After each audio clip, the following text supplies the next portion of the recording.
Partido Socialista Ecuatoriano y además presidenta encargada de la Comisión de Educación. Una nueva participación. Se trata del asambleísta por Azuay por la Revolución Ciudadana, Doris Solís.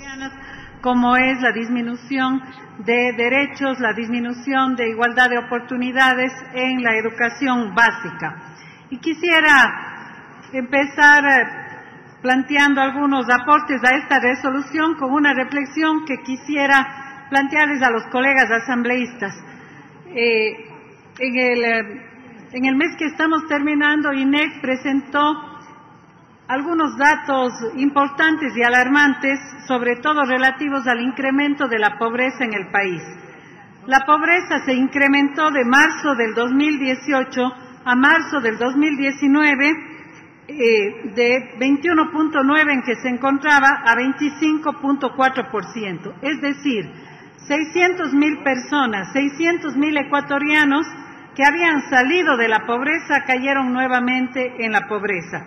Y en cuanto a la pobreza extrema, que estaba en 7.8 en marzo del 2018, esta incrementó a más del 10%. Es decir, aquella meta que se conquistó en la década pasada, nuevamente cayó. La meta conquistada de haber bajado a un dígito la pobreza extrema. Pobreza extrema que es esos ecuatorianos y ecuatorianas que viven con menos de $1 al día.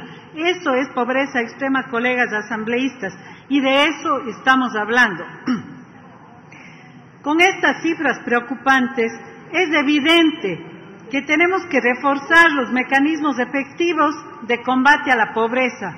¿Cómo se combate a la pobreza? A la pobreza no se combate con caridad, no se combate con paliativos. A la pobreza se le combate con justicia. Y la justicia en concreto es dar igualdad de oportunidades a grandes mecanismos de desarrollo, a palancas del desarrollo de los ciudadanos como es la educación, la salud, los servicios básicos gratuitos. Creo que todos aquí conocemos que la pobreza se da por dos factores: la pobreza por necesidades básicas insatisfechas y la pobreza por ingresos. Por lo tanto, si esta asamblea quiere contribuir a que los ecuatorianos y ecuatorianas salgamos de la pobreza, tenemos que garantizar leyes para el cumplimiento de la igualdad de oportunidades. Igualdad de oportunidades en educación, que es acceder a educación pública gratuita, de calidad y en las mejores condiciones. Salud pública gratuita, universal para todos los ciudadanos. Eso es igualdad de oportunidades. Eso es justicia social. Igualmente servicios básicos, vivienda y oportunidades de empleo, salarios dignos. Si a una familia de estas que se encuentran en condición de pobreza, compañeros, si pudieran hacer silencio, porque si a una de estas familias que se incrementaron en 600.000 y que si calculamos cuánto es el 25% que se encuentra en condición de pobreza, estamos hablando de 4 millones de ecuatorianos, queridos colegas asambleístas.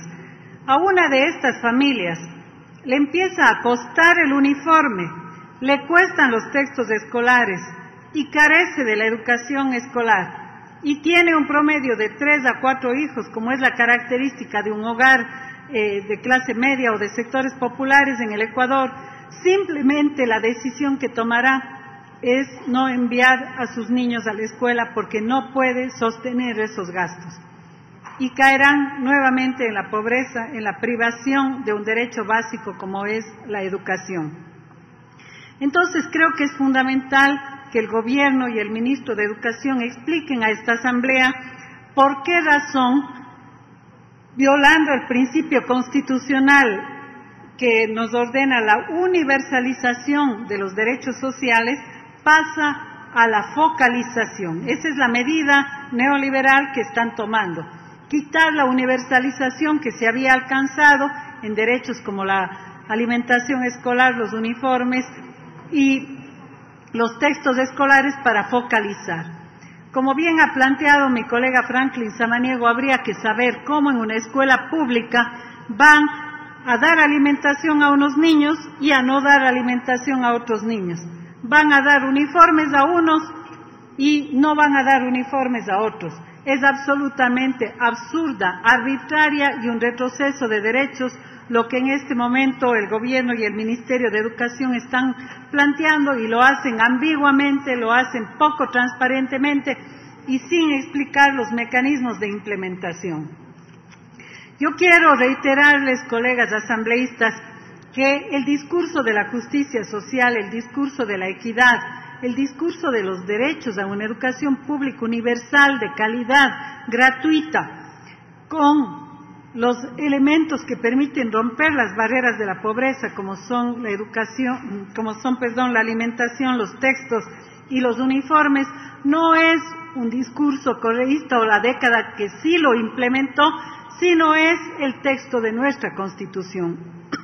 Yo les invito a que revisemos el título 7º del régimen del buen vivir y el capítulo 1 de inclusión y equidad. Este capítulo nos ordena precisamente aplicar los principios de universalidad, igualdad, equidad, progresividad, interculturalidad, solidaridad y no discriminación que han sustentado la propuesta de mi colega Franklin Samaniego. Y hoy, de una manera apresurada, de una manera claramente improvisada, pero que tiene que ver con este concepto de austeridad que se está aplicando en el país, simplemente se plantea cambiar la universalidad por una focalización que significa una clara restricción de derechos. También entre los datos que se han publicado en estos días, colegas, se ha podido mirar los resultados del incremento de utilidades de la banca en nuestro país. La banca incrementó en este mismo periodo de este año entre 30 y 40% de utilidades.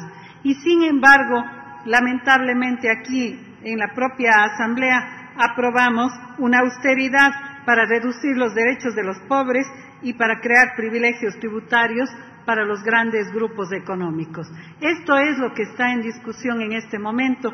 Y yo por ello quiero también apoyar y solicitar a nuestro colega Franklin Samaniego la propuesta que ha hecho Silvia Salgado de que en esta misma resolución quien también tiene que comparecer a la Asamblea y a las comisiones respectivas es el ministro de Finanzas, para que explique en qué se están invirtiendo los numerosos créditos que el gobierno, contradiciendo sus propios discursos, ha anunciado con bombos y platillos que los ha conseguido. 900 millones en China, otros tantos millones en el BID, etcétera, etcétera. Tenemos una gran cantidad, una exitosa gestión de créditos. ¿En qué se está invirtiendo los créditos que ha alcanzado el gobierno nacional, si no es en los temas prioritarios para la gran mayoría de los ecuatorianos y particularmente para ese 25% de ecuatorianos que están en condición de pobreza y ese 10% ahora nuevamente que se encuentran en condición de pobreza extrema?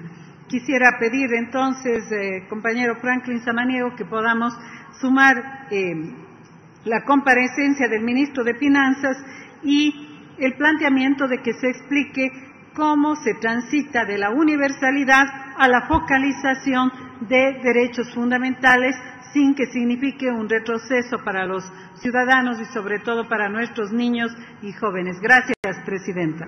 Gracias, asambleístas.